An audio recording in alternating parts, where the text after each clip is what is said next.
administratif contre abus de pouvoir de la mairie d'Orléans. Vous pouvez m'en dire plus?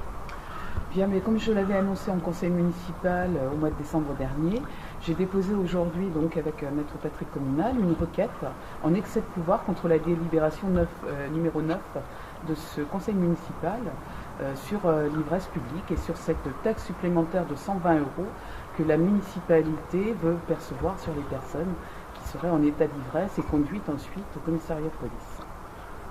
C'est pas un peu démagogique dans la mesure que le maire il peut dire mais attendez, personne n'oblige les citoyens à se saouler la gueule.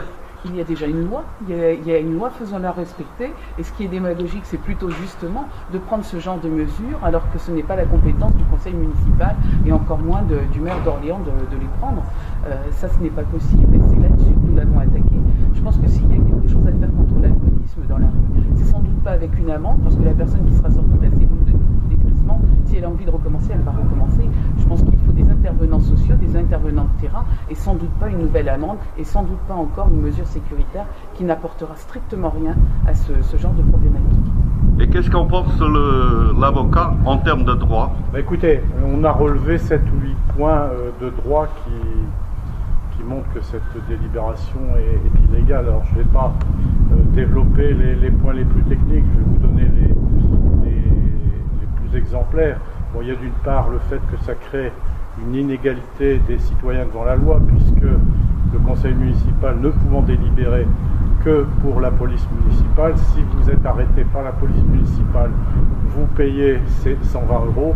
Si vous êtes arrêté par la police nationale, vous ne payez pas cette somme, ce qui est déjà en soi une atteinte au principe d'égalité. Bon, il y a des problèmes de compétence de la police municipale, puisqu'on a une décision du Conseil constitutionnel de 2002 qui dit qu'il s'agit exclusivement de prérogatives de l'État. Alors l'une des questions qui est posée d'ailleurs à la fois dans cette affaire et sur d'autres sujets qui concernent la police municipale, c'est quel doit être le champ de compétence de la police municipale. Il est fixé par la loi, par le code de la sécurité intérieure, et quelle doit être la compétence de la police nationale. Les maires ne sont pas des shérifs, hein, ils doivent se soumettre aux textes nationaux en matière de répression des délits.